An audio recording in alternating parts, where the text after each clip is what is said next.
you take 2 steps forward, it will never be that you come back to zero. It will never happen. Exactly. You know, it's not possible because you've experienced what those 2 steps bring to you. Right. So if at all you're going backward, you'll go maybe 1.5 step back or half a step back. Right. You won't go an entire 2 steps back again. You'll have learned something from it. And I think that's the point of it, is to just keep moving forward. And I also personally feel with this persistence, it's also important to sort of keep experimenting as you keep persisting. When you take those 1.5 steps back, you then fix something, you sort of experiment around with another thing, and then you move forward. So I feel people sort of forget that fine, persisting is important, it's the key, but you also have to persist along with experimentation. Why glorify the finishing line when you can cherish your halfway mark?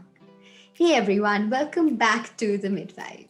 I'm Ashna Juneja and I'm in conversation with Pallavi today, who is actually a yoga practitioner, a mindful coach, and a CEO of this cosmetic brand Luer.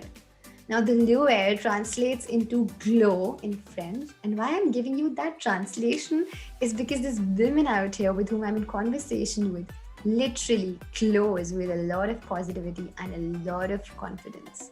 You'll understand that once you get into this conversation. So without further ado, let's get to it. Okay, so Pallavi, jumping straight into our conversation. This is basically about mental well-being, your cosmetic brand, about you being into meditation, yoga. So you wear a lot of different hats. So before I really dive deeper into it, I want to understand, what are you doing nowadays? Which hat are you wearing the most? I mean, like you said, I wear so many different hats. So even now, it's a constant like juggle between my makeup brand, which is, I mean, I'm sure we'll talk about a little bit more later. But so my makeup brand, my yoga, I teach yoga. So I do like private yoga classes and group yoga classes. So I'm teaching that. I do a lot of workshops for youth organizations, colleges, and now I'm starting to get into a little bit of like the startup scene as well. So I do workshops for them. Yeah. So yeah, there's a lot happening. All of those things. So tell me one thing. Let's talk about your makeup brand. Just to begin this thing, how did you come about with that concept? What is the meaning of your makeup brand? And like, why did you get into this? Let's ask that first. Okay. Yeah. So actually, I have been into makeup for as long as I can remember. I mean, I remember when I was like a little girl, I used to come into my mom's room and like try to like wear her lipstick, and she would never allow me to when I was small. I'm sure most of us have done it, but I was like, I used to like sneak around and try to put makeup on and stuff like that. So always been very, very into makeup. I studied in the US, so I did chemical engineering in the US. And while I was in college, one of my like dreams was to start my own makeup brand. But I always thought that, you know, like it's such a, like, how is that going to happen? It's such a far-fetched dream, you know? And I kind of just let it go. And this was around 2010 or so. And then in around 2014, I started making a lot of changes in my life. Just, you know, started to live more mindfully, started to make a lot of changes in terms of like how I wanted to live my life. And I naturally, like, makeup was something that I loved so much that I felt like, you know, maybe I can do a little bit here also, you know, change a little here as well. So I started making my own makeup. Because I was like, it needs to be like natural and it needs to be ethical and all of that. So I started making it on my own. So, you know, my grandmother was like, she was quite, I mean, she was very cool, for lack of a better word, you know. And so she used to do all these things on her own. So she used to make her own kajal, she used to make her own lip tints and all of that. So obviously I'd seen that when I was young. And when I was like around 7 or 8, in my balcony at home, I actually had created my own makeup lab, which was like, it was nonsense, not really a makeup lab. I used to have paint and I used to mix paint and like pretend that, the paint is like makeup. And I used to put paint on my nails, like actual paint on my nails, because I was like, I'm creating colors and stuff like that. So, so I had seen that growing up. So I knew there was a way to do it. So of course I used some of her, like what she used to do. I used some of her those waxes that she used to use, some of the tints, and I made it myself. And then when I decided to move back to India, I wanted to kind of do it like on a more uh, in a more sort of professional way. Yeah. So I decided, so that's what led to the creation of the brand. So the conception started in 2014, but we finally only launched in 2019. It took a very long time. By the name this. I'm not able to So pronounce. the name is Luer, Luaer. Yeah. And the reason for it is because it's actually inspired from a French word. The French word has a different spelling, but the meaning is glow. And Okay. I just felt like makeup is such a personal thing. And I don't think that applying makeup necessarily makes someone more beautiful, Mm-hmm. because you're already beautiful. The Yeah. inside of you, everyone is already beautiful. It's just like an accessory, like you Right. wear jewelry to make yourself feel a little better, Oh, like but you don't really need it. exactly. Yeah, kind of like accentuate you. So I feel like that's what makeup is, right? It's something that's very personal, but at the same time, it's just to enhance the glow that you already have, or to enhance the beauty that's already within you. Hmm. So yeah, that's why Luer. Basically, then you just started to play around with colors, and eventually you just thought, ki, अब start करते हैं to make it more professional. But I'm sure. I mean, I'm not sure, considering we all sort of have different ways of coping with situations and different ways of starting our own ideas. But was there any catalyst? Was there any trigger for you that made you feel like enough? I want to start this now on a professional note. um not really. I mean, in the sense of, I think it's been a build up ever since I was young. Like I always wanted to do this. I knew it always. It was just a matter of finding a way to actually do it. Right. And how did you find I that? think How did you pave your way around that? it was Because that's the tough most for difficult sure. part, right? Yeah, You it don't was know how to definitely start. tough. Yeah. Exactly. And it's one of those things. I mean, I always say this. It's you have to try to do. I mean, I honestly really believe this, right? If you want to do something, let's say you want to go somewhere, or you want to get in touch with someone, for example, right? Mhm. I really believe that if you don't manage to get in touch with them the first time, right, you have to at least try 100 times, because I feel like, Yes. yeah, at least the 101th, or the 102nd, or the 99th will be the fruitful, will be the fruit of the effort, right? Yeah. So I really believe in that. Like, I'm not really one to say, okay, nahi ho raha hai, let's move on.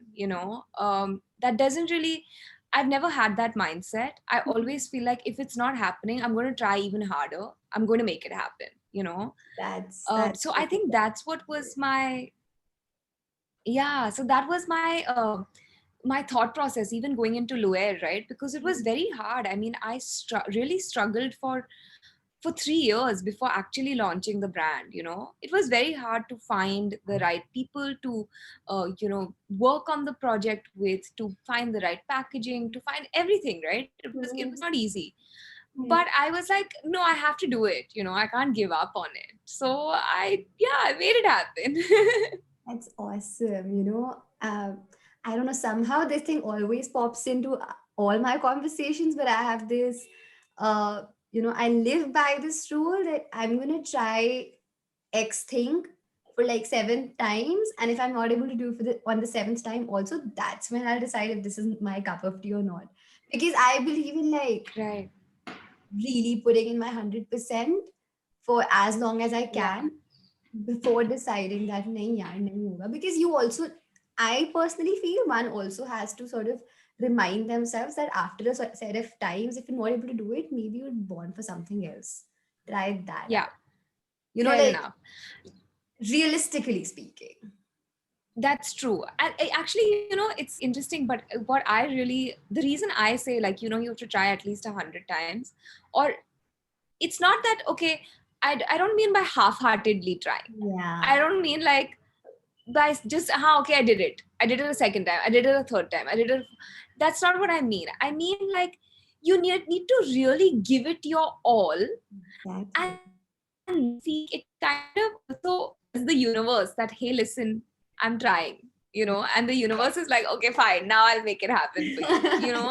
I really feel like that's, you're kind of opening the doors of like the universe to like start flowing and creating its magic, is what I feel. So Definitely. yeah. And this reminds me of this another thing. So most people have this tendency to sort of stop every time they have a setback. Okay, either Yeah, stop or like they don't give in their 100% the next time, then because they're just like so low on energy. But yeah, I mean, I read this in one of the books, I think it was The Magic of Thinking Big. And this guy, the author, David Schwartz, had given this amazing example that, the Civil Aviation Administration, the CAA, every time an aviation accident occurs, they come to that spot, they find out what was the cause for that accident, and they fix it. So the airplanes that exist today with all of their safety guidelines and safety measures, they exist as perfectly as they are because the CA came and of researched that. and fixed that accident, and the next time the accident happened, they fixed that accident. Right. That cause. So I just feel to make that perfect whole, you need to sort of Yeah, take two steps ahead, go back three steps, fix it, then go two steps ahead. So like it's really important to like keep tuning yourself. And I'm sure even for your brand, you did that. You must have had fixed 100 things before you reached where you are right now. absolutely. And I'm sure there might be other Absolutely. fixes that are required as you move along. Absolutely. And the thing is, I really think, like you said, right? You take two steps forward, it will never be that you come back to zero. It Yeah, will never happen. exactly. It's not possible because you've experienced what those two steps bring to you. Right. So if at all you're going backward, you'll go maybe 1.5 step back, or Yeah. half a step back. Right. You won't go an entire 2 steps back again. You'll have learned something from it, you But know yeah.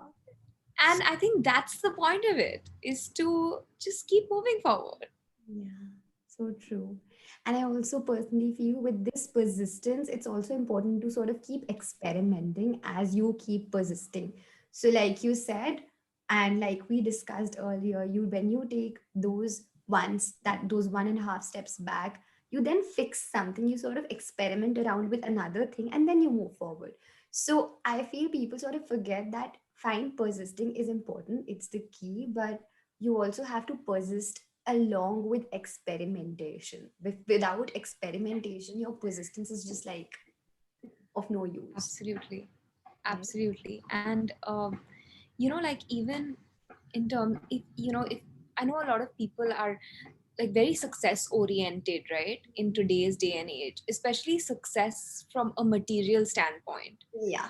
And I think the interesting thing is they look up to certain people, like, a Jeff Bezos or a Steve Jobs or whatever it may be, right? It's like, oh, I want to be like this person. But you don't understand.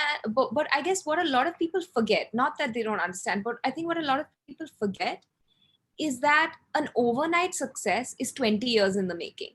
Yeah. So true. It takes 20 years to make an overnight success. Yeah. It took 15 years or 12 years for Amazon to become Amazon. So persistence is the key. There's nothing else. What can you do? You just keep doing it. Correct. Looping your cosmetic brand with your mindfulness habits. I'm sure that when you entered into this domain, I mean, I'm sure with you entering the mindful domain was something that helped you create your brand as well. So tell me more about the intertwining of the two. Definitely the journey, or the start of the journey on this path of like seeking and just being more mindful and conscious, uh, definitely helped with the creation of Luer. Mm. And begin again, actually, and begin again is also something that I do. It's an e-commerce website where I have sustainable brands and conscious fashion and things like that. So Awesome. Can that, you repeat the name again? yeah, so Can you repeat the name? it's called And Begin Again. And begin again. Okay. Yeah, because yeah, you can start this journey at any time, right? So begin again. So that's kind of what it was. Yeah. um so so that definitely led to the creation of these two brands in a way. Mm. um but the deeper I got into it, I started doing more, from also like a person to person outreach, in Mm. terms of, the more I started studying, the more I started practicing, the more, I got into it. I wanted to make a impact even on an individual level, which is why I started doing, my workshops and, my yoga classes and things like that, to Mhm. make that impact. But it's definitely correlated. I mean, they're Yeah. definitely, part of the same. It's not that one is so different from the other. It's definitely, Mm. just it's all me. It's all coming from me. The brand is me 100%. I mean, I run the brand. I decide what people see. I decide the creators. I decide everything, right? So the brand is 100% me. And even my workshops and all of that are also 100% me. So it's Yeah. not that there's a different person, But tell me something that if you could sort of talk about three practices, three mindful practices that you sort of live by, you can't survive without those practices. And if someone's listening to them right now and you could advise only three practices, what would they be? Okay. So one of the things that I mean, I can't stress enough about it. Like, if you want to know more about it, go to my Instagram page. But meditation is so important. People don't realize that it's the most powerful tool on this planet. They think of it as a cure for something, like, oh, if I'm going through this, then I should meditate. It'll like Mm. ease it, and make it go away. Right. But that's not really true. It's also a, you don't have to, it's also a preventative thing, Mhm. it's also something, and it's also something to help you live your best life now, you Mm. know Mm. because I think a lot of times what we do is we say, oh, I want to be confident, I want to be all those things. What we don't realize is you are all those things. It's already within you. Within You you. are those things. It's just that you don't see it because Yeah. you're so far removed from who you really are, because you're so caught up in everything, right? That you Mm. don't see it. It's like, I give example sometimes. It's like a copper vessel, if you see a copper vessel that's just sitting around and you're not using it, it Yeah. starts to get this green film on it. If you've ever Right. seen it, it starts to get Right. this green sort of, yeah. But all you have to do is like scrub the vessel with that special soap, and it's shiny and clean as new, right? Mhm. And that's how you are, essentially, is you are that shiny copper vessel, but all our experiences, all our thoughts, all our Distractions. uh, distractions, they start creating that green film, Mm. and meditation is that special soap, Oh my God. that takes that green film off Yeah. and really helps you become that shiny self of yours again. So Mm. I think it's very, very important. Okay. um, the second thing is, there's this practice that I personally do and I swear by. It's called the Sudarshan Kriya. Okay. It's by Sri Ravi Shankar from the Art of Living Foundation. Mhm. um, I mean, I think that for me it's been a life changing tool. uh, 1,000%. I mean, no doubt about it. Why do you think? It has completely transformed my life. Give me an example. It's so hard to quantify it. Is that's the problem. It's very hard to quantify it. But if I was thinking of a very shallow example to give you, then I used to be a very angry person, like a very angry person, and I just like anything would trigger me, anything would make me angry. I would stay angry for like weeks, and it's disappeared. I mean, you can see, like I know we're just having a conversation, but it's completely transformed me in that way. I've realized that emotions are just fleeting, and not to sound too like crazy or anything, but I definitely think that if there's one thing that you want to learn in life, that you feel like, okay, this is one thing I should learn to transform me, you should definitely learn the Sudarshan Kriya. It's a beautiful practice. All right. And then the third thing, it kind of ties into, the same thing. And I've talked about it before, is discipline. I think discipline is very, very important. Very important. I mean, I know a lot of people talk about self-love right now. Yeah. And I personally think discipline is the greatest form of self-love. And the reason I say that is because, you know, 9 times out of 10, we already know what's good for us and Yeah. what's not good for us. We already know, intrinsically, we all know. Like, if I do this, it's not a great thing, but chalo, I'll do it anyway. Yeah. We always know. We don't listen to ourselves. We give ourselves excuses. For example, if I know that, hey, I need to go for a walk today, it's good for me, I know that I need to go for a walk, Yeah. but I don't listen to myself because it's easier not to do it. Exactly. Yeah, but I think discipline is very important. So these are the three things that I think are like the most important. And I feel everyone, especially nowadays when like the times are such, we're constantly either switching from with our laptops, with our phone, with the TV screen, constantly in front of the screen, constantly a lot of stimuli is, in front of us, distracting us. A lot of things are coming and going Yeah, into our head. So it's so important, especially nowadays when we're not even going out as such because of the COVID times, that you yeah. just sit, give yourself freaking 2 minutes, 5 minutes, but just don't do anything. Yeah, absolutely. Which is what I tell like people to do, right? You start with a guided meditation, start doing 5 minutes, then increase the 5 minutes to 10. Then, Mm, like slowly build up. It's called a practice for a reason. yeah. It is a practice. It's Exactly. not like one day you're going to sit and, chalo, today I'm enlightened. That's not how it is. It's a practice. Damn, yeah. So, yeah. It's funny. It's silly actually that uh all this while I've been thinking that how meditation is a practice wherein I'm not literally seeing it as a practice. Because Yeah. oh my god, that's so dumb of me. No, I think most people don't realize that it's Yeah, actually a practice, in the sense you have to practice it. yeah, man, shit. Yeah. I'm so unaware. Okay, tell me this. We all sort of have a lot of little, like, small achievements that sort of add up to make that big achievement, that big accomplishment that we want in our life. So, let's talk about a recent accomplishment that you had in any area of your life, if you could recall anything. Mm, wow. Honestly, I feel like every day is an accomplishment, to be Oh, quite wow. honest with you.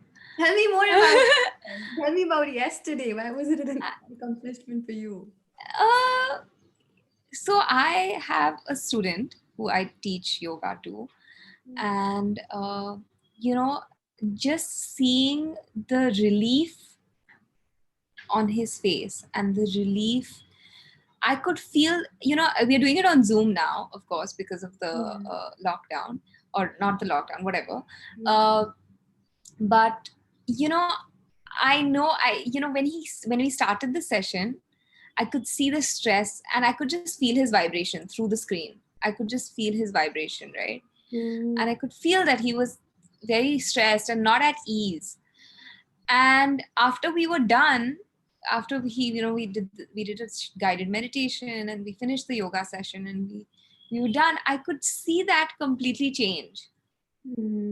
That was a huge accomplishment. And although I don't really see it as an accomplishment for me, I feel like I am just a tool to make his life better. I don't really think, oh, I have done this. Um, but it definitely made me feel like, okay, I'm making a difference in someone's life, and that's a big accomplishment for me. I definitely want to make a change in someone's life. It's not that, oh, I want to be remembered as, oh, wow, she's like this person who did this. That's not Even what I though want. I just, you might just be remembered because of that one feeling and that one experience that boy had. yeah, maybe, but Yeah. to me, it's not about that at all. It's just that I just truly, in that moment, just truly wanted him to be happy, right? And he was, and that was great for me. Wow. Actually, like the more you count your blessings, the littlest ones, the smallest of the ones, the Yeah. better your accomplishment, the easier your accomplishment comes to you. Yeah, and the more you count what's going your way, the more will go your way. Exactly. 100%. So Yeah. now that we're talking about attraction and vibrations, um, I'm sure you've had a lot of experiences and you've had a lot of exposure in that area. Uh, so tell me, how does one person's vibration impact their relationship? Let's go with that. Let's make that a hot topic for now. Your mind goes with you everywhere, right? Like Yeah. you can't leave your mind at home and go out somewhere. Mhm. So the thing is, if you have a disturbed mind, or like, let's say you are stressed, or you are not at ease, it shows up in every activity that you do, right? For example, if you're in a bad mood, you're going to go into that bad mood with everything that you do, because you can't just say, hey, okay, mind, okay, you stay in a bad mood only in this room. Once you leave this room, you get out of the bad mood. It's Mhm. not possible. It's not a remote, right? It goes with you everywhere. So people's reactions to you, people's interactions to you are because of your state of mind. If I am Mhm. in a bad mood and I go talk to someone while I'm in a bad mood, chances are I will get them also in a bad mood. Or they will react to me in a way that enhances my bad mood. You know, But how does that that's work? just the What's name. the science behind it? Do you know that? So I mean, it's an energy, right? We're all energy at the end of the day. So it's a flow Yeah. of energy, right? So Mhm. uh, the energy that I'm putting out to you, if Yeah. it's negative energy, it's like a mirror. It's going to bounce back and come back to me. Mhm. It's like almost like confirmation bias. Yeah. You're in a bad mood, and it's like the universe will confirm that, yeah, okay, it is bad. So that's the thing. So you can't separate your mind from your body. You can't separate your mind from rooms. You can't separate your mind from people. It goes with you everywhere. So the idea is to keep your mind peaceful and calm, so that wherever you take it, you have pleasant experiences, right? Of Mm. course, there are times when you will have unpleasant experiences, when things will happen that don't go your way. That's okay. That's life. But the idea is to be able to handle that in a way that it doesn't completely disturb you and rock you off your Mm. center, Yeah. and that's where these practices become so important, right? And are kind of like the building blocks for that, because everyone has tough times in life. Everyone goes through things that they're like not they don't love for themselves, right? Mhm. But how do you bring yourself back to being 100% you, despite those things that are happening on the outside? That is really what meditation is. Right. And that is what the practice is. It's not just in those few minutes of feeling, it's what it does after. That's what it is. Yeah. Mm. It's like, Yeah. a lot of people tell me, like, okay, I'm meditating, but I have so many thoughts in my head. Mm. right? So many thoughts keep coming, so I'm not able to meditate. But the idea is, don't focus on what's happening during the practice, right? Mm. If thoughts are coming, let them come. If feelings are coming, let them come. If I'm not feeling good, it's okay, allow it to happen.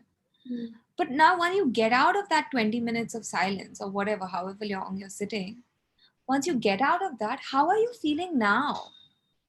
That's what you should focus on, not you know But the what if the during. feeling after that is negative? Then what? Just It like won't thinking be. out loud. It won't be. So that's one guarantee you're getting. Yeah. It won't be. Done. Yeah. Okay. Moving on to my last question, which I ask all of my guests.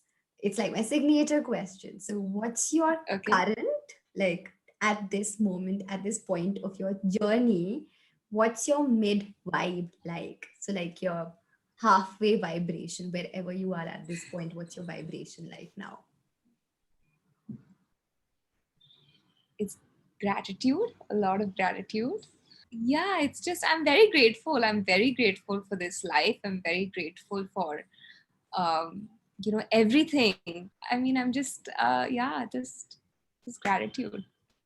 I agree with you so much because I've been in this habit. I can't say practice now because I'm in a habit now.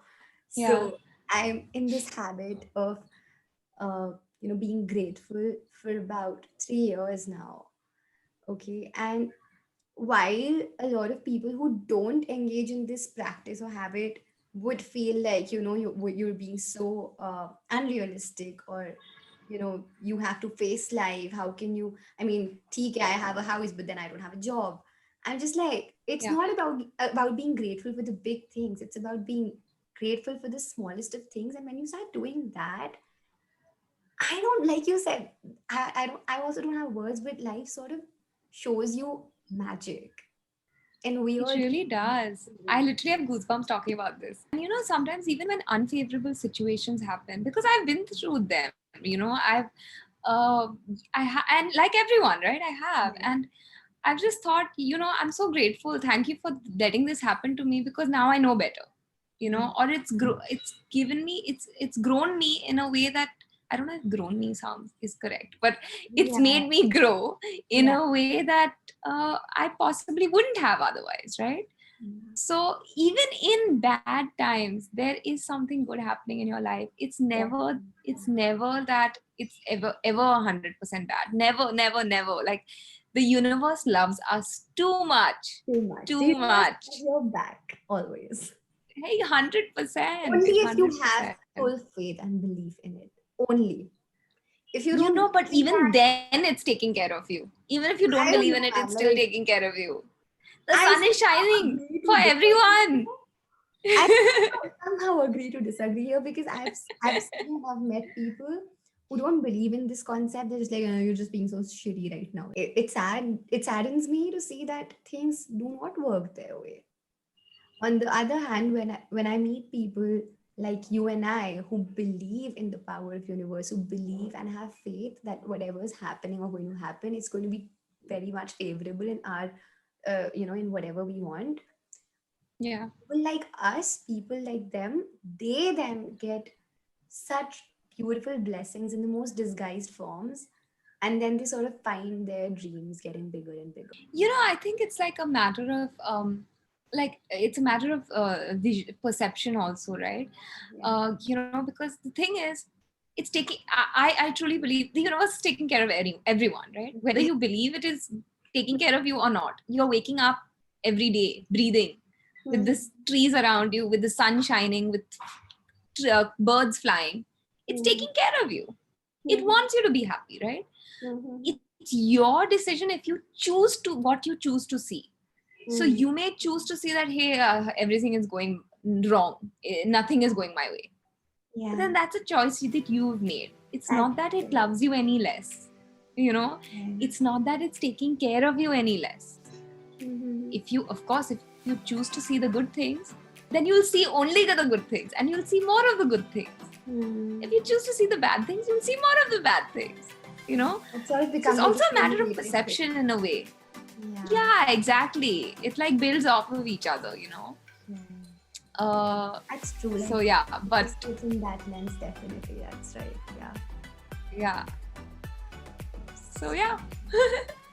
Thanks, man. Like, thank you, Pallavi. Really. Like, I think this conversation was so light and it just went on with some flow. And I mean, like I said, like I saw you on this video call. There's this radiance that comes on from you, from within you. I think Thank you. that's basically because of you being so mindful and so positive all throughout. And yeah, kudos to you, man. Like really, I hope people Thank you so much. uh, understand the value of being mindful. And definitely, if anyone's watching or listening to this, you should reach out to her and ask her whatever queries you have around the workshops she offers. I'm sure you would love to help. You can maybe like Yeah, I'll put tag my in your Instagram handle or definitely. something. I'll So do yeah. that. Definitely. Thank you so much, and you too. And this was so much fun. Thank you for doing this, and thank you for having me. Thank you. I hope you gathered some key takeaways from this conversation. If you did, don't forget to hit the subscribe button, give us a review, keep going, embrace your vibe. Until next time, thank you, take care.